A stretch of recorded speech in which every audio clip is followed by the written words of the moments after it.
I spotted my husband at a rooftop bar, wrapped around my best friend. "You should be coaching our son's soccer game," I yelled. He just laughed. So I sent him divorce papers with a good luck cupcake and a video of him crying at the bar. It went viral. He begged my sister to take him back on live stream. The cupcake was beautiful, chocolate with perfect buttercream swirls and good luck written in elegant red script. Dean's face when he opened the box alongside the divorce papers was even more beautiful. At least that's what Kate told me later. I wasn't there to witness it myself, but I could picture it clearly, his smug confidence crumbling as he realized what was happening.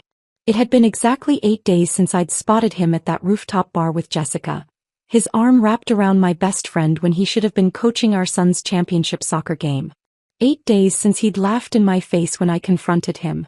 8 days of careful planning that led to this moment of perfect, sweet revenge. But let me back up to when my world first shattered. Every Wednesday afternoon followed the same routine. I'd rush from the Michaels home where I worked as a nanny to pick up my son Tyler for soccer practice. I'd mastered the art of folding laundry at lightning speed while keeping one eye on the clock. The twins' tiny socks and onesies formed perfect little squares under my practiced hands. This Wednesday was different though. It was the championship game and my husband Dean had promised to coach. His morning text still illuminated my phone screen. "Got the playbook ready. See you at the field." I traced my finger over those words, a flutter of hope rising in my chest.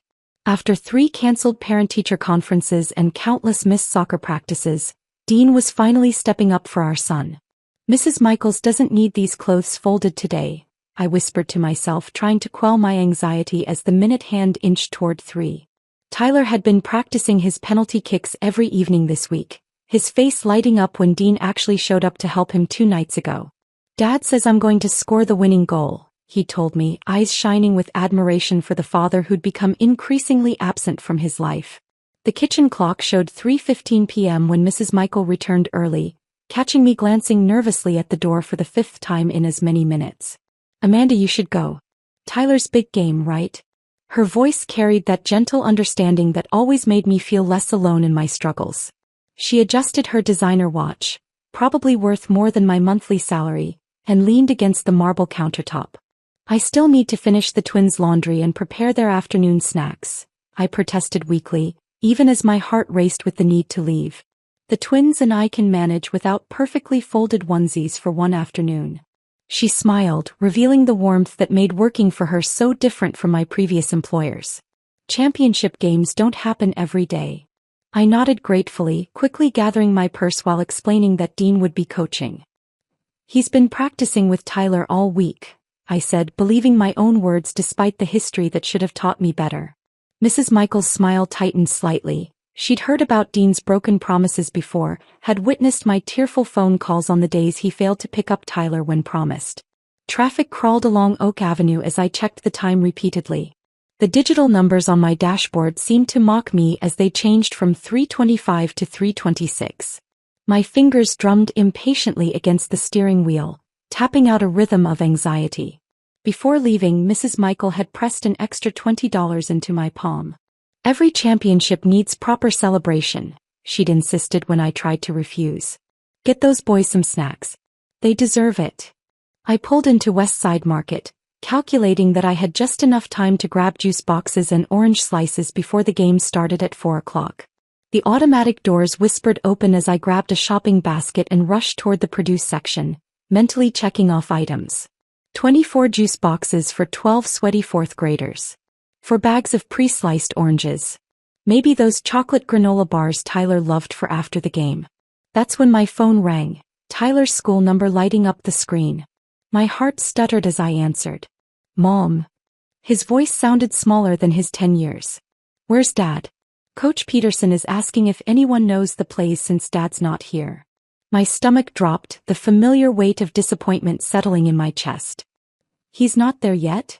I asked, knowing the answer before the words left my mouth. "No." The single syllable carried all the hurt Dean had inflicted over years of broken promises. "Everyone's parents are here except mine." "I'll be there in 10 minutes, honey," I promised, abandoning the shopping cart in the middle of the aisle. The oranges and juice boxes suddenly seemed trivial compared to the crack I could hear forming in my son's heart. My mind raced with excuses for Dean as I hurried back to my car. Traffic, work emergency, flat tire. The same excuses I'd been making for him since Tyler was old enough to notice his father's absence. I'd become an expert at painting Dean as the victim of circumstances rather than choices, shielding Tyler from the truth that his father simply didn't prioritize him. As I pulled out of the parking lot, I realized I needed to take a different route to avoid the construction on Main Street. The digital sign at the intersection had been warning about it all week. Road closed. Detour ahead. The detour would take me past the Loft, that fancy new rooftop bar downtown where Dean claimed corporate executives always dragged him 4 mandatory, after-work drinks. He described it with such disdain, as if these networking events were torturous obligations rather than opportunities to escape family responsibilities. The red light at Jefferson and Fifth seemed interminable as I sat fidgeting behind the wheel. From this intersection, I had a clear view of the Loft's outdoor patio 4 stories up. Despite the afternoon sun, I could make out the faces of patrons enjoying early happy hour, their carefree laughter carrying on the spring breeze. My breath caught in my throat as I spotted a familiar profile at one of the tables. Dean's distinctive gray blazer and the back of his head as he leaned in close to someone. The blazer I'd ironed just this morning. The blazer he'd put on while promising he wouldn't let Tyler down today. I squinted, sure I was mistaken, until he shifted slightly and revealed Jessica's unmistakable blonde hair cascading over her shoulders. My best friend since college, the woman who had stood beside me at my wedding, who had held Tyler hours after he was born, who had brought me soup when I had pneumonia last winter. Jessica, who had been texting me almost daily about her marital troubles with Brian, seeking my advice and sympathy. The light turned green, but I couldn't move as I watched her hand casually stroke my husband's arm, their faces inches apart in an intimacy that left no room for innocent explanation. A car honked behind me, the sound jarring me back to reality. I pressed the gas pedal mechanically, my vision blurring with tears I refused to shed. In that moment, as the Loft receded in my rearview mirror, I felt something inside me crack and reform. The hurt was there, a white-hot pain that threatened to consume me, but beneath it bubbled something unfamiliar, rage. Not the fleeting anger I'd felt during our arguments about his absences, but something deeper and more resolute. Dean wasn't stuck in traffic. He wasn't dealing with a work emergency. He was exactly where he wanted to be with exactly who he wanted to be with. And it wasn't with his son on the most important day of his 10-year-old soccer career. It wasn't with me. The truth settled over me like a sudden frost, cold and clarifying. As I drove toward Tyler's school, I made a silent promise to myself. This would be the last time Dean's choices would break our son's heart. The last time I would make excuses for his absence. The last time I would preserve his image at the cost of my dignity. I just didn't know yet how sweet that final reckoning would be. The steering wheel felt cold under my white-knuckled grip as I swerved into the nearest parking spot, tires screeching against the asphalt. My wedding ring clinked against the metal as my hands trembled. Looking up at the Loft's sleek glass exterior, I felt a storm brewing inside me, rage and heartbreak colliding like thunderclouds. My body moved on autopilot while my mind screamed contradicting commands. Go to Tyler's game, confront Dean, call Jessica, just drive away and pretend I saw nothing. Each option played out in rapid succession behind my eyes, none of them leaving me unscathed. The logical part of me knew Tyler needed a parent at his game. The wounded part needed answers. The wounded part won. I barely remembered locking my car or crossing the street. The building's revolving door spun me into a marble lobby where a security guard nodded as I strode toward the elevator bank. My reflection in the polished doors showed a woman I hardly recognized, cheeks flushed, eyes burning with a fire I'd never seen in myself before. The elevator ride to the rooftop seemed eternal. Each floor's soft ding marked another moment where my life as I knew it was ending. 5th floor. The Christmas when Dean had given Tyler a baseball glove, despite his passion for soccer. 6th floor. Jessica holding my hand through my miscarriage 3 years ago, promising she'd always be there for me. 7th floor. Our wedding day, Dean vowing to cherish me forever. 8th floor. The rooftop bar where those promises were currently turning to ash. When the doors finally opened, the cheerful hostess asked if I had a reservation. Her perfect smile faltered as she took in my expression. I'm meeting my husband, I managed, my voice steadier than I felt. Name? She asked, glancing down at her tablet. He's already here. With a blonde woman. The words tasted bitter like copper pennies on my tongue. Oh. You must mean Mr. Reynolds and Ms. Carter? Corner table. She gestured toward the patio. Would you like me to? I was already moving past her, scanning the outdoor space until I spotted them at a corner table partially hidden by decorative palm plants. The afternoon sun highlighted Jessica's honey blonde hair. Hair I'd helped her select highlights for just last month. Dean's hand rested casually on the small of her back, his thumb making small circles on the red fabric of her dress. My dress.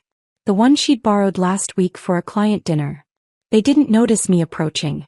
Jessica was laughing at something Dean said, her hand resting comfortably on his thigh.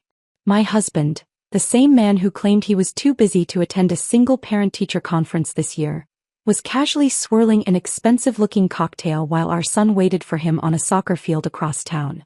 I stood there for perhaps 10 seconds, memorizing the tableau of betrayal. The intimate lean of their bodies toward each other.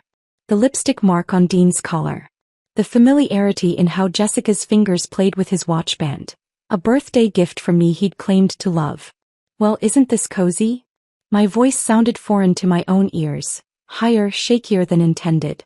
They jumped apart like guilty teenagers, Dean's drink sloshing over the rim of his glass onto the pristine white tablecloth. Jessica's face drained of color so quickly I thought she might faint. Dean recovered faster, his expression shifting from shock to irritation with practiced ease. Amanda, he said flatly as if I were an unexpected bill in the mail. What are you doing here? The absurdity of his question ignited something volatile within me. You should be coaching our son's soccer game. The words burst from me, loud enough that nearby tables fell silent, cocktail glasses pausing midway to lips as heads turned in our direction. It's the championship, Dean. You promised him. Dean's face registered shock, then annoyance at the public scene I was creating. Jessica at least had the decency to look ashamed, her eyes dropping to the table where her manicured nails, the same coral shade I'd complimented last week, nervously shredded a cocktail napkin. Amanda, calm down, Dean hissed, glancing nervously at the other patrons. You're making a scene. I can explain. But then he did something I'll never forget, he laughed. A short, dismissive chuckle that conveyed exactly how little my feelings and Tyler's disappointment meant to him. It's just a kid's game, Amanda. Peterson can handle it. Just a kid's game. Just our son's heart breaking as he scanned the sidelines for his father. Just another promise casually discarded because someone, more interesting came along. Just a game. I repeated, my voice dangerously quiet now. Tyler has been practicing those plays with you all week. He was counting on you. Dean sighed dramatically as if my concerns were tedious. I'll make it up to him. We'll go fishing this weekend or something. Jessica attempted damage control, sliding away from Dean, her hands fluttering like nervous birds. Amanda, we were just discussing the Johnson account. Dean mentioned he had to cancel on Tyler, and I was just comforting him because he felt terrible about it. Her words trailed off under my stare, the lie too flimsy to sustain itself. The Johnson account, I echoed. Strange. That's the same excuse you both used last Friday. And the Thursday before that. And at Jessica's birthday dinner that Brian couldn't attend. I turned my gaze to her. How is Brian, by the way? Still working nights at the hospital while you comfort my husband. Jessica flinched as if I'd slapped her. Dean's jaw tightened, the muscle twitching beneath his 5 o'clock shadow. This is ridiculous, he muttered, checking his watch impatiently, the watch I'd saved for 6 months to buy him. You're being dramatic. How long? I asked, my voice steadier now, fueled by a strange calm that had settled over me.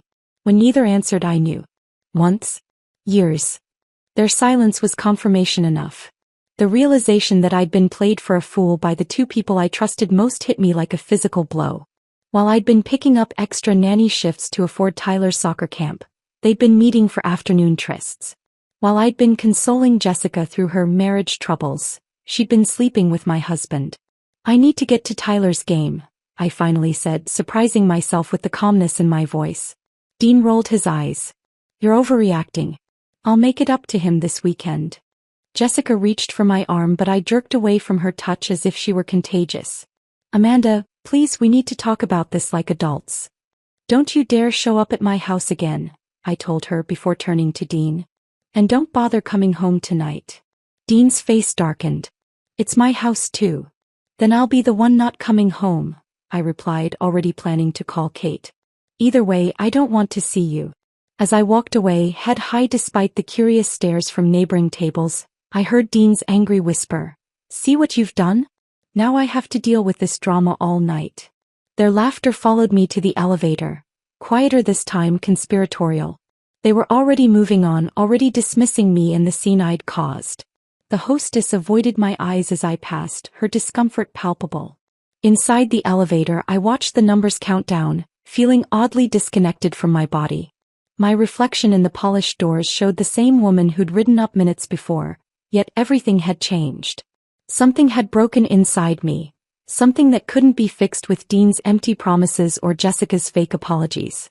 As the doors opened to the lobby, I took a deep breath and stepped out. Tyler was waiting, and unlike his father, I wouldn't let him down. But as I walked toward my car, a new resolve crystallized within me. This wasn't over. Not by a long shot. Dean's laughter echoed in my mind, fueling something I hadn't felt in years. A fierce determination to reclaim my dignity, whatever it took. The soccer field came into view as I turned into the school parking lot. Parents lined the sidelines in folding chairs, cheering enthusiastically. I was 20 minutes late. The scoreboard showed 0-1 with the opposing team leading. My heart sank as I scanned the field for Tyler's number 14 jersey, finally spotting him defending near the goal, his small shoulders tense with concentration. I slipped onto the metal bleachers beside another mother who nodded sympathetically. You haven't missed much, she whispered. Though Coach Peterson seems a bit lost today. Coach Peterson paced the sidelines, consulting a crumpled piece of paper. Likely the standard plays he'd been using all season. Nothing like the specialized strategy Dean and Tyler had developed together during those rare evenings when my husband actually showed up for practice. I cheered loudly when Tyler blocked a shot, waving when he glanced toward the stands. His face brightened momentarily before his eyes continued searching, looking past me for the father who wouldn't be coming. The disappointment that flashed across his features cut deeper than any betrayal Dean had inflicted on me. Tyler's team lost the championship game 1-3. The boys huddled together afterward, their young faces a mix of disappointment and resilience as Coach Peterson offered words of encouragement. I waited near the bench, watching Tyler accept his participation trophy with a polite thank you that didn't reach his eyes. Mom. He jogged over, his cleats crunching on gravel. Did you see my block in the second quarter? I did, I said, pulling him into a hug that he only half resisted. You were amazing out there. His eyes darted past me again. Dad never came, huh? No, honey. He didn't. On the drive home, Tyler stared out the window, his participation trophy forgotten on the backseat where he'd tossed it without ceremony. His profile, so much like Dean's, was silhouetted against the gathering dusk, streetlights illuminating his features in rhythmic flashes. Dad had an important work thing, huh? He asked, not looking at me. I gripped the steering wheel tighter, the memory of Dean and Jessica laughing together still fresh in my mind. My throat constricted around the automatic excuse I'd always provided. For the first time, I didn't make excuses for his father. No, honey. Dad made a bad choice today. Tyler nodded slowly, understanding more than a 10-year-old should have to. Like when he promised to come to my science fair but went golfing instead? The question stunned me. You knew about that? Mitch's dad saw him at the country club. He shrugged with practiced indifference that broke my heart. It's okay. I got second place anyway. We stopped for drive-through burgers, a rare treat on our tight budget. Tyler perked up slightly when I added a chocolate milkshake to the order. Championship dinner, I declared, forcing brightness into my voice.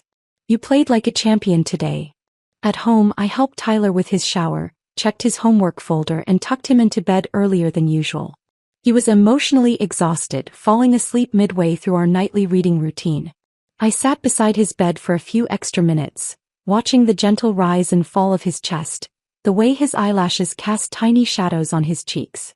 I'm sorry, I whispered, though he couldn't hear me. Sorry that his father couldn't see the extraordinary child before him. Sorry that I'd spent years making excuses for a man who didn't deserve them. That night, after tucking Tyler into bed, I sat at our small kitchen table with a legal pad. Dean hadn't come home, hadn't even called to check on Tyler. His betrayal with Jessica hurt deeply, but it was his laughter, that casual dismissal of our son's disappointment, that hardened something inside me. I began making lists in neat, precise columns. Our joint checking account with its meager balance. The savings account Dean had borrowed from 3 times this year for business investments that never materialized. The modest savings bonds Tyler's grandparents had established for his college education. The small life insurance policy my parents had gifted us when Tyler was born. Our rental agreement with its clause about early termination. We didn't own much, but what we had built together, I had mostly paid for with my multiple nanny jobs over the years while Dean chased one failed career opportunity after another. His current position at Reynolds Marketing, a company whose name conveniently matched our surname, though no relation existed, was his longest employment stint at 18 months. I created a separate page for monthly expenses. Rent, utilities, car payment, groceries, Tyler's after-school activities, medical insurance. The numbers told a stark story. Without Dean's income we would struggle, but we could survive. I'd been carrying most of the financial burden anyway, picking up weekend babysitting gigs and holiday house sitting to compensate for Dean's inconsistent contributions. My phone buzzed just before midnight. Kate's familiar face lit up the screen, her timing uncanny as always. My younger sister had a sixth sense for trouble. Tyler texted me about missing Dad at his game, she said without preamble. Everything okay? I hadn't planned to tell anyone yet, but the words poured out. The rooftop bar, Jessica, Dean's laughter. Kate's swift intake of breath punctuated my story, her outrage on my behalf feeling like the first warm thing I'd experienced since the afternoon. That absolute, she caught herself, mindful of Tyler sleeping down the hall. I knew something was off with him lately, but Jessica? You're Jessica? The godmother to Tyler. The very same, I confirmed, the betrayal still raw. Come stay with me, she offered immediately, already in problem-solving mode. My spare room is a disaster, but I can clear it out tomorrow. Tyler can take the sofa bed. I declined, explaining that I didn't want to disrupt Tyler's routine any more than necessary. He still has school tomorrow and I still have work. Plus, this is his home. I won't be the one to uproot him. Kate grew quiet before asking what I planned to do. The legal pad in front of me now had a different list. Divorce lawyer recommendations from an online search. 3 names were circled, with Patricia Sanderson, known for her fair but fierce representation of mothers, starred twice. I'm getting a divorce, I said, the words strange yet liberating on my tongue. Good, Kate said firmly. And then what? Then I rebuilt. For Tyler. For me. Thursday and Friday passed in a strange fog. Dean came home late Thursday night, his key scraping in the lock around 2 a.m. I lay awake, listening to him stumble around the living room before collapsing on the couch without speaking to me. He left before dawn on Friday, taking a change of clothes in his gym bag, the front door closing with exaggerated quietness. At breakfast, Tyler pushed his cereal around the bowl. Is Dad mad at us? No, honey, I assured him, smoothing his cowlick. Dad's just working through some stuff. Will we still go fishing on Saturday? He asked, eyes hopeful. Dad promised to teach me how to use the new lures Grandpa gave me. I watched my son's face fall when I admitted I didn't know. How about we plan something fun, just you and me as a backup? Maybe that new superhero movie. At work, Mrs. Michael noticed my distraction as I mechanically folded laundry and prepared the twins' lunch. One of the babies had spilled applesauce that I'd failed to clean up, and I'd nearly put salt instead of sugar in their oatmeal. Bad week? She asked gently, intercepting my hand as I reached for the wrong ingredient again. Something about her kindness broke through my carefully constructed wall. My husband's having an affair with my best friend, I blurted out, immediately regretting my unprofessional disclosure. To my surprise, she sat down at her kitchen island and simply asked, What do you need? What? The question caught me off guard. Time off? Different hours? A good attorney? What do you need, Amanda? Her directness was refreshing after 2 days of emotional limbo. I don't know yet, I admitted, tears threatening for the first time since the loft. Well, figure it out, she said, not unkindly. Then tell me. I've been where you are and I didn't have anyone asking me that question. It would have helped. By Friday evening I had secured an appointment with Patricia Sanderson for Monday morning, temporarily frozen our joint checking account, leaving enough for bills, and arranged for Tyler to spend Saturday with my parents under the guise of helping Grandpa with his garden. Dean finally called around dinner time, not to check on Tyler but to inform me he'd be working late again. The thinly veiled lie ignited a quiet fury inside me. Mrs. Michaels' question, "What do you need?" kept echoing in my mind as I tucked Tyler into bed that night. What I needed was for Dean to face real consequences, not just from me, but in a way that matched his public humiliation of our family. Dean had always been obsessed with appearances, with being respected and admired. The man who coordinated his ties with his pocket squares cared deeply about his image. As I smoothed Tyler's blanket, an idea began to form, something fitting for a man who valued his public image more than his son's heart. Something that would make him feel as exposed and betrayed as we had felt watching him laugh at that rooftop bar. For the first time in days I smiled, a small, determined curve of my lips that held no warmth but promised resolution. Dean had taught me an important lesson about the man he truly was. Now it was time to show him exactly who I had become. The weekend passed in a blur of forced normalcy for Tyler's sake. Dean texted Saturday morning to cancel the fishing trip, citing unavoidable client meetings. I watched Tyler absorb the news with practiced stoicism as he packed his overnight bag for Grandpa's instead. His small shoulders squared with resilience that both broke my heart and strengthened my resolve. Monday morning arrived with a strange sense of clarity. The fog of betrayal had lifted, revealing a path forward illuminated by purpose rather than anger. I dropped Tyler at school with an extra tight hug. "What's that for?" he asked, already glancing toward his friends waiting by the playground. "Just because I love you," I replied, smoothing his cowlick one last time. "Have a good day, sweetheart." "You too, Mom," he called, already running toward the basketball court. I drove directly to the law offices of Patricia Sanderson, located in a modest brick building downtown. The waiting room smelled of lemon polish and fresh coffee. A framed needlepoint on the wall read, "Well-behaved women rarely make history." I took it as a good sign. Miss Sanderson was nothing like I'd imagined. I'd expected someone severe and intimidating, but she was a petite woman in her 50s with salt and pepper hair and reading glasses perched on her nose. Her handshake, however, communicated strength and confidence. "So," she said once we were seated in her office, "you want a divorce?" "Yes," I replied, surprised by the steadiness in my voice. "As quickly and cleanly as possible." The divorce papers were straightforward. We had little property to divide and I wanted full custody with reasonable visitation for Dean, provided he actually showed up. Miss Sanderson nodded approvingly as I outlined my financial situation and Tyler's needs. "And the father's relationship with your son?" she asked, making notes in elegant handwriting. "Inconsistent at best," I admitted. "He loves Tyler but on his own terms and timeline. My son deserves better than conditional affection." When I explained my specific request for how the papers should be delivered, Miss Sanderson raised an eyebrow but didn't refuse. "It's unusual," she admitted, "but not illegal.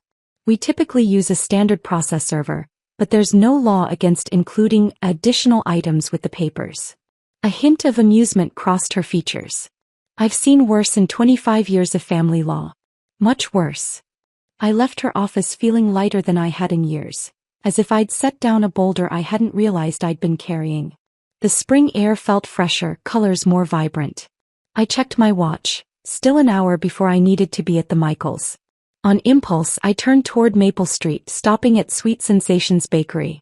The bell above the door chimed merrily as I entered the small shop. Glass cases displayed artful confections in every color imaginable. The aroma of vanilla and sugar enveloped me like a warm embrace. "Amanda." Mrs. Rodriguez emerged from behind the counter, her round face lighting up with recognition. "It's been too long. How's that handsome boy of yours?" The bakery owner was a mother whose children I had occasionally watched years ago, before landing the steadier position with the Michaels. Her twins were in high school now, her oldest in college. "Tyler's doing well," I said, then hesitated before adding, "but I'm getting divorced." Her expression shifted immediately to understanding. When I explained what I needed, her eyes softened with compassion. "I divorced Mr. Rodriguez 20 years ago when I caught him with my cousin. she confided, leaning across the counter conspiratorially. Never regretted it for a minute. Best decision I ever made besides opening this bakery. She showed me their selection of single cupcakes, each elaborately decorated with handcrafted fondant designs. Wedding cupcakes with delicate sugar flowers. Birthday cupcakes topped with miniature balloons. Anniversary cupcakes with intertwined hearts. Nothing for divorce yet, she joked, though maybe there should be. I selected a chocolate one with buttercream frosting, requesting "good luck" written in elegant script across the top. Mrs. Rodriguez led me to a small table near the window where we could discuss the design. She sketched several options on a notepad, her artistic talent evident in the quick strokes. This one, I decided, pointing to a design that balanced elegance with subtle irony, exactly the tone I wanted to strike. Mrs. Rodriguez worked carefully, adding small decorative touches around the edges, tiny buttercream stars and a delicate chocolate drizzle. Her hands moved with practiced precision as she piped the message in perfect cursive. "On the house," she insisted when I tried to pay. "Consider it a donation to the cause of women everywhere." I hugged her impulsively, this woman I barely knew who had become an unexpected ally in my moment of need. "You're doing the right thing," she whispered. "Stay strong." Wednesday afternoon found me unusually nervous as I watched the Michaels twins. I checked my phone constantly, waiting for confirmation that everything was in place. The cupcake waited in Mrs. Rodriguez's refrigerator. The papers were prepared in Miss Sanderson's office. All the pieces were aligned. Mrs. Michael noticed my frequent glances at the clock and shooed me out early again. "Go handle your business," she said with a knowing smile. I'd confided my plan to her over a glass of wine the evening before, after the twins were asleep. She'd not only approved but offered to keep Tyler overnight if necessary. "Every woman deserves at least one moment of poetic justice," she told me, refilling my glass. "And some men deserve a reckoning." I drove to the loft, parking across the street with a clear view of the entrance. My heart pounded in my chest, not from anxiety but from anticipation. At exactly 5:30 p.m. as predicted, Dean and Jessica arrived together, his arm casually draped around her waist as they entered the building. So predictable, these secret rendezvous that weren't so secret anymore. Same place, same time, same betrayal repackaged as something special. I wondered if he ordered the same overpriced cocktail for her that he'd been drinking when I confronted them. The small digital camera in my purse had been a Christmas gift from Dean 2 years ago. For taking better pictures of Tyler's games, he'd said, though he rarely attended them himself. Now it would serve a different purpose. I waited 30 minutes before entering the bar, giving them time to settle into their routine of intimate touches and false security. The hostess recognized me but said nothing as I declined her offer to be seated, instead heading directly to the bar. From my stool I had a perfect view of their corner table. I kept my distance, ordering a soda while surreptitiously filming their intimate behavior. Dean's hand on her knee. Jessica's fingers playing with his collar. Their heads close together as they laughed at some private joke. I positioned the camera discreetly, capturing several minutes of their interactions. Nothing explicit. I wasn't looking to create scandal porn. Just clear evidence of an ongoing affair rather than a one-time indiscretion. Evidence that couldn't be explained away as just discussing the Johnson account. When Dean excused himself to use the restroom, I seized the opportunity. Moving quickly through the happy hour crowd, I approached their table. Jessica's eyes widened in alarm as she recognized me. "Amanda." "Enjoy him while it lasts," I said quietly, causing her to nearly spill her wine. "What are you doing here?" she hissed, glancing nervously toward the restrooms. I smiled coldly. "Gathering evidence. Did you know Dean's been texting my sister Kate too?" The lie slid out easily and I watched doubt flicker across Jessica's face. Affairs built on betrayal carried their own seeds of destruction. The constant fear that your partner would do to you exactly what they'd done with you. "You're lying," she whispered, but uncertainty clouded her eyes. "Why would I?" I replied with a shrug. "Just thought you should know what you're getting. Good luck with that." I walked away before Dean could return, slipping out through the patio exit and back to my car. Mission accomplished. The last piece of my plan was in place. The delivery was scheduled for Thursday at 3 p.m., when Dean would be meeting with his biggest client. Ms. Sanderson had confirmed the timing, And Mrs. Rodriguez personally boxed the cupcake that morning, adding a small note card with the bakery's logo. A touch of professionalism for what was, in essence, an act of glorious pettiness. I couldn't be there to witness it, but Kate could. My sister positioned herself at a cafe across from Dean's office building, texting me updates as I tried to focus on the Michaels twins. Delivery person just went in. Dean's coming out to reception. He's opening the box. Oh my God, his face. Then came the photo. Dean standing in his office doorway, divorce papers in one hand, cupcake box in the other, his expression a mixture of shock and embarrassment as colleagues peered curiously from their cubicles. His perfectly curated professional image crumbling in real time. Along with the papers and cupcake, I'd included a thumb drive containing selected footage from the loft. Nothing explicit, just enough to show his betrayal wasn't a one-time mistake, just enough to make it clear I wouldn't be gaslighted or manipulated into forgiveness. Kate's final text simply read, "Mission accomplished. He looks destroyed." I stared at the message, expecting to feel triumph or at least satisfaction. Instead, I felt something quieter but more profound. Peace. For the first time since spotting them at that rooftop bar, I felt the ground steady beneath my feet. The twins were napping, the house quiet except for the gentle hum of the dishwasher. I sat at the kitchen island, scrolling through the photos Kate had sent, studying Dean's face as he realized his carefully constructed world was collapsing. In that moment of public unraveling, he looked so small, so ordinary, nothing like the man who had once seemed to fill every room with his presence. Mrs. Michael found me there, smiling at my phone. "It's done?" she asked, setting a cup of tea before me. I nodded, showing her the photo. She examined it, her lips curving into a satisfied smile. "The cupcake was a nice touch," she said. "Elegant. With just the right amount of pettiness," I added, and we both laughed. A free, unburdened sound that echoed through the sunlit kitchen. The twins woke from their nap an hour later, demanding snacks and stories.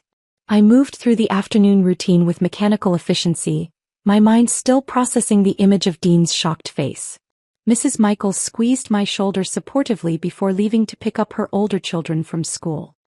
"Remember, Tyler can stay overnight if you need space," she reminded me. I arrived home to an empty apartment, grateful for the hour of solitude before picking up Tyler from his after-school program. I kicked off my shoes, made tea, and sank onto the couch, savoring the quietness. The vibration of my phone shattered the peace. Dean's calls started that evening, 15 in 2 hours, each voicemail more desperate than the last.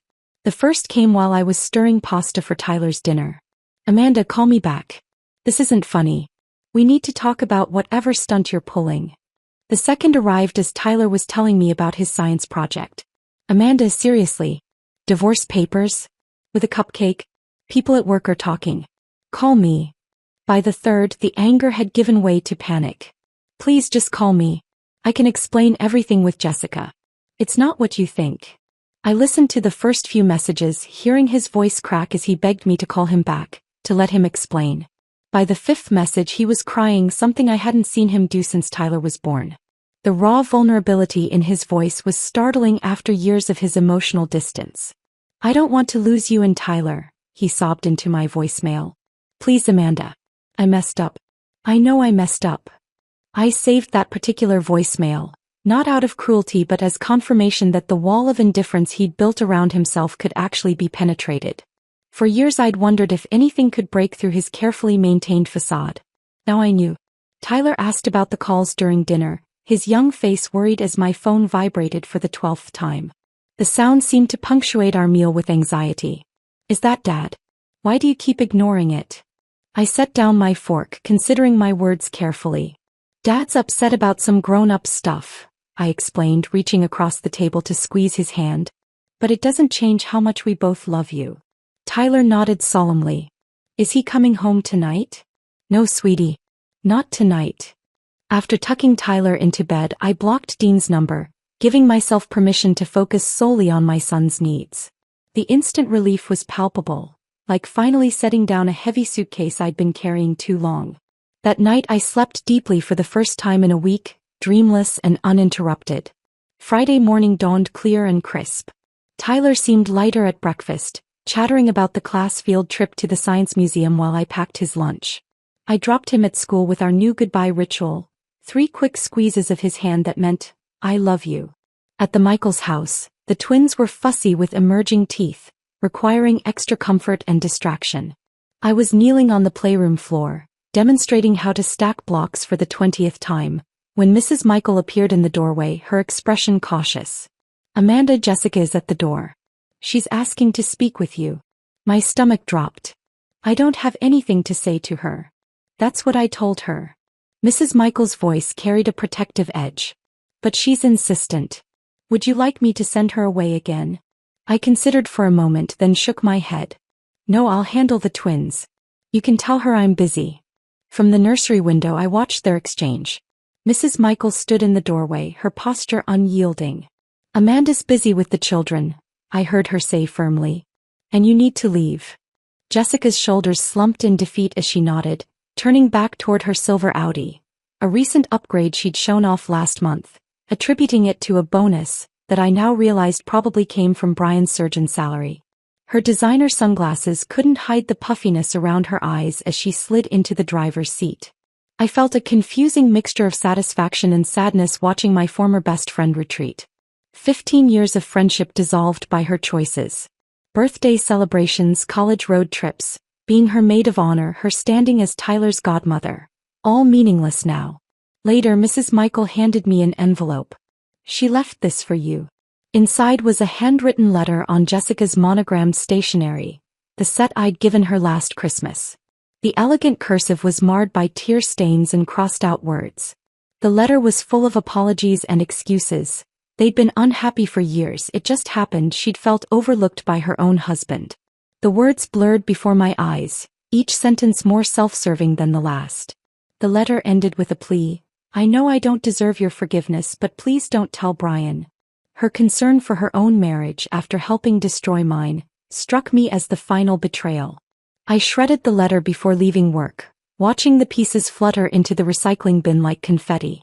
The weekend provided a welcome respite as Tyler and I established new routines without Dean's sporadic presence.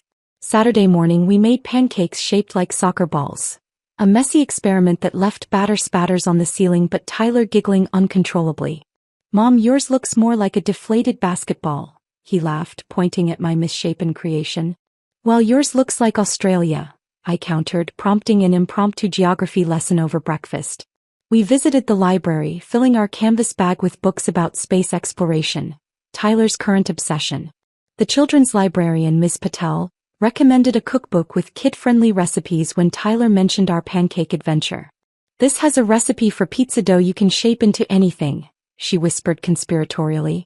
Much more forgiving than pancake batter. Back home, we started planting a small vegetable garden in the containers on our apartment balcony, marking spaces for cherry tomatoes, basil, and the sugar snap peas Tyler insisted would grow all the way to the sky like Jack's beanstalk. Tyler asked fewer questions about his father's absence than I'd expected, perhaps because Dean's presence had always been inconsistent. Instead, he seemed to flourish in the predictability of our new routine, helping create our weekend schedule on a colorful chart that now hung on the refrigerator. On Sunday afternoon, while Tyler played with neighborhood friends in the apartment complex playground, I sat on a bench watching them race up and down the slide. The spring sunshine felt warm on my face, a reminder that life continued to move forward despite the seismic shifts in our family structure. My phone rang, Kate's familiar ringtone breaking into my thoughts. Dean showed up at my apartment this morning, she said without preamble, her voice a mixture of amusement and disbelief. He was crying, Amanda. Actually sobbing in my hallway. I sat up straighter, glancing toward Tyler to ensure he was still happily playing. What? Why your place? According to Kate, Dean had confused her apartment with mine. A mistake that seemed impossible given that Kate lived across town in a completely different building, in a high-rise with a doorman and security system unlike our garden apartment complex. He thought I was you at first, she explained. Started this whole speech about making amends and being a better man. Then he registered my pajamas and pink hair and realized his mistake. What did he want? I asked, watching Tyler coordinate an elaborate game involving the monkey bars and what appeared to be an invisible enemy. When he realized his error, he became even more distraught, begging me to intervene on his behalf. It was honestly pathetic, Amanda. He said he's been sleeping in his car because Jessica's husband found out and threatened him. I gasped despite myself. Brian knows. Apparently your cupcake delivery inspired Brian to send Jessica divorce papers too, with a whole box of cupcakes. 6 of them, all with different messages. Sweet Sensations is doing brisk business in divorce cupcakes this week. The irony wasn't lost on either of us. I felt a surprised laugh bubble up from somewhere deep inside me. I shouldn't laugh, I said, though I couldn't stop the smile spreading across my face. You absolutely should, Kate insisted. It's poetic justice of the highest order. She explained that she'd finally told Dean to leave, promising nothing except to let me know he was looking for me. He looked terrible, by the way. Unshaven, same clothes as yesterday. A far cry from his usual polished self. Monday morning brought my second meeting with Ms. Sanderson, who confirmed that Dean had been served properly and the divorce proceedings were officially underway. He called our office 16 times on Friday, she reported with professional detachment, flipping through a notepad. My assistant explained that all communication should go through legal channels now. As I left her office, I felt an unexpected lightness. The anger that had fueled my revenge had burned itself out, leaving behind a calm determination to build something better for Tyler and myself. On impulse, I stopped by the community college on my way to work, picking up brochures about their early childhood education program. Mrs. Michael had mentioned that the preschool where her sister worked was looking for assistant teachers, positions that came with tuition assistance. Standing in the sunlit campus courtyard, watching students hurry between classes with purposeful expressions, I allowed myself to imagine possibilities that had seemed unthinkable just weeks ago. For the first time in years, I pictured a future shaped by my own choices rather than Dean's broken promises. A future where Tyler and I thrived not despite his father's absence, but because we had finally stopped waiting for him to show up. The community college brochure became my roadmap in the weeks that followed. I filled out the application that evening at the kitchen table, Tyler coloring beside me, occasionally peering over to ask what different words meant. Matriculation, prerequisite, accreditation. Each term represented a step toward the future I was building for us. 2 months passed with surprising swiftness.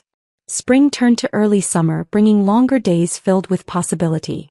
The divorce proceedings moved forward with unexpected smoothness, Dean offering little resistance to my requests for custody arrangements and asset division. Miss Sanderson seemed almost disappointed by the lack of drama. Most clients would be thrilled with such a straightforward case, she remarked during our May meeting, but I have to admit, I was looking forward to using some of my more creative legal strategies. Tyler finished 4th grade with improved grades and a renewed interest in soccer. His final report card showed remarkable progress in mathematics and reading, subjects he'd struggled with earlier in the year when Dean's empty promises had left him distracted and anxious. Ms. Rivera says I might qualify for the advanced reading group next year, he announced proudly, placing his report card on the refrigerator next to our weekend activity chart.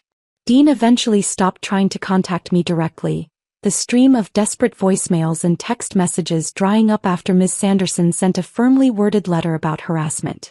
Instead, he began following the court-mandated communication channels regarding visitation with Tyler, sending formal emails that read like business correspondence rather than co-parenting discussions.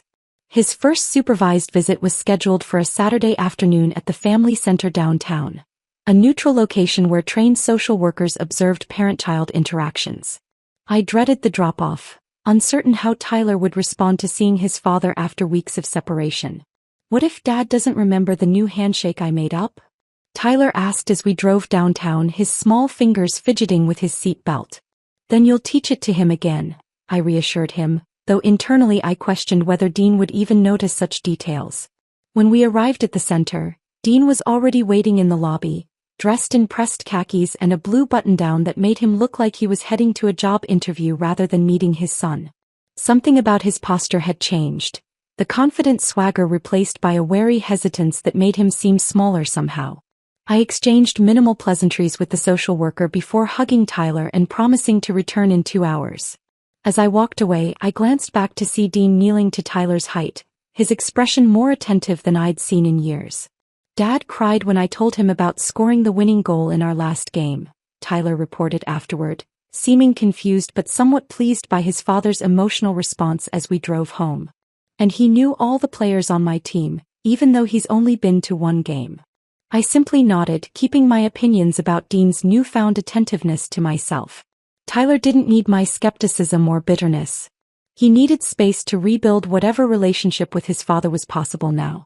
Our apartment felt different after I rearranged the furniture and replaced Dean's oversized leather recliner, the one he'd insisted on buying despite its ridiculous scale, in our small living room, with a compact desk where I could study.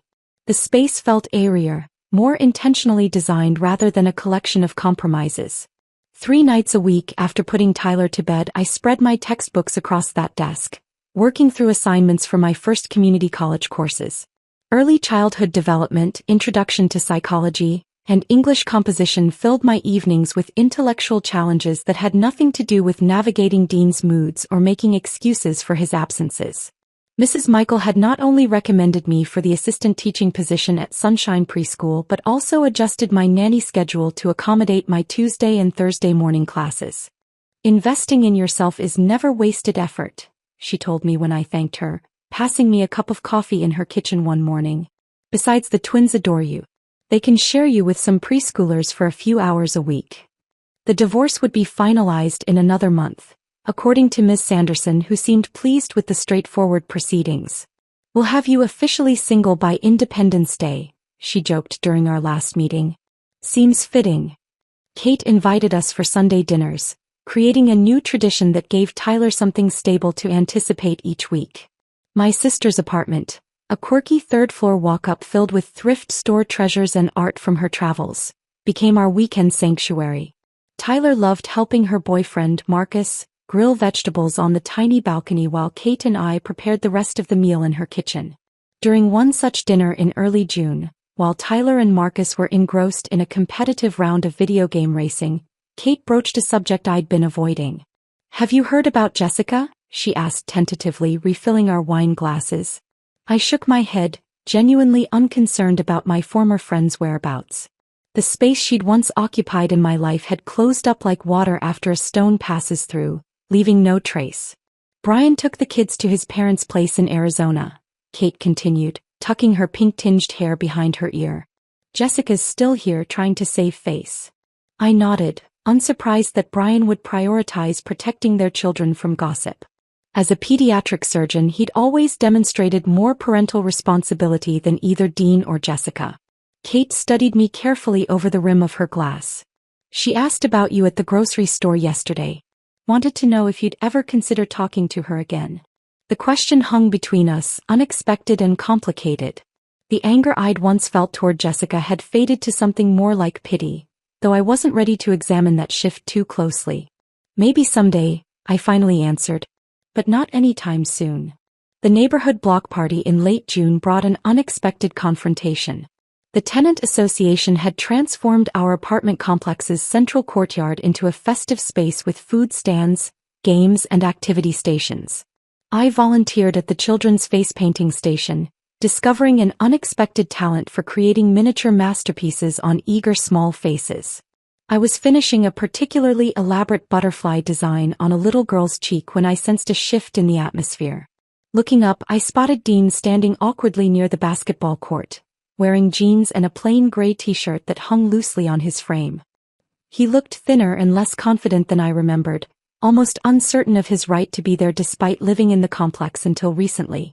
He kept his distance but watched Tyler playing basketball with friends, his expression unreadable from where I sat. When our son spotted him and ran over for an awkward hug, I saw genuine emotion in Dean's expression, a flash of vulnerability that would have been unthinkable months ago.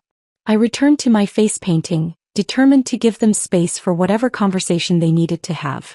An hour later, as I packed up our supplies, washing brushes and organizing paint pots, Dean approached cautiously, maintaining a respectful distance. "You look good, Amanda," he said, his voice lacking its former arrogance. The compliment contained no hint of the flirtatious entitlement that had once characterized his interactions with me. "Thanks," I replied, continuing my cleanup. "How are you settling into the new place?" "It's fine. Close to work." He shifted his weight, clearly uncomfortable. "I hear you're taking classes." I nodded, surprised he knew. Early childhood education. Mrs. Michael's sister is my instructor actually, I explained, keeping my tone neutral. Dean seemed to struggle with what to say next, his fingers tapping an anxious rhythm against his leg. Finally, he simply offered, "I'm proud of you," before walking away. The words felt strange coming from him. Sincere but irrelevant, like praise from a distant acquaintance rather than the man I'd once built my life around. I realized with some surprise that his opinion, once so crucially important to my sense of self-worth, now carried no more weight than a casual comment from a neighbor. By July, Tyler and I had settled into routines that no longer centered around accommodating Dean's unpredictable schedule. We ate dinner at our small kitchen table instead of in front of the TV, started a book club where we took turns reading chapters to each other, and spent Saturday mornings volunteering at the community garden where Tyler had become the unofficial expert on tomato plants. The divorce became final on July 3rd, marked not with celebration but with a quiet acknowledgement. I treated myself to a haircut, something shorter and more modern than I'd ever dared try during my marriage, and took Tyler for ice cream after his summer day camp. One evening later that week, as I helped Tyler practice penalty kicks at the park, golden hour sunlight casting long shadows across the grass, he asked a question that caught me off guard. "Are you happier now, Mom?" I paused, the soccer ball momentarily forgotten at my feet. In the rush of rebuilding our lives, I hadn't really considered my own happiness separately from his. The question required honest reflection rather than an automatic reassurance. The answer came easily. "Yes, I am." Tyler nodded thoughtfully, retrieving the ball. "Me too," he said, lining up another shot with careful precision. "I like knowing what's going to happen next." His simple observation captured exactly what had changed in our lives. The unpredictability of Dean's presence had been replaced by something more valuable: consistency and peace. The constant anxiety of waiting for another disappointment had lifted, leaving room for genuine joy to take root. As we walked home hand in hand through the summer twilight, fireflies beginning to illuminate the path ahead of us, I realized my revenge hadn't been about the public humiliation or even the divorce papers with their ironic cupcake. Those had been satisfying but ultimately superficial victories. The true revenge was this: building a life where Dean's absence was no longer a disappointment but a relief. A life where Tyler didn't anxiously watch the door, where I didn't construct elaborate excuses for broken promises, where both of us could thrive within the boundaries of realistic expectations rather than perpetual hope. "Race you to the corner?" Tyler challenged, already breaking into a run. I laughed and sprinted after him, our shadows stretching ahead of us, pointing toward home. My favorite part was when Amanda delivered those divorce papers with a "good luck" cupcake. Pure genius. What was your favorite moment? Drop it in the comments below. If you enjoyed Amanda's journey to reclaiming her dignity, hit that subscribe button and give this video a like.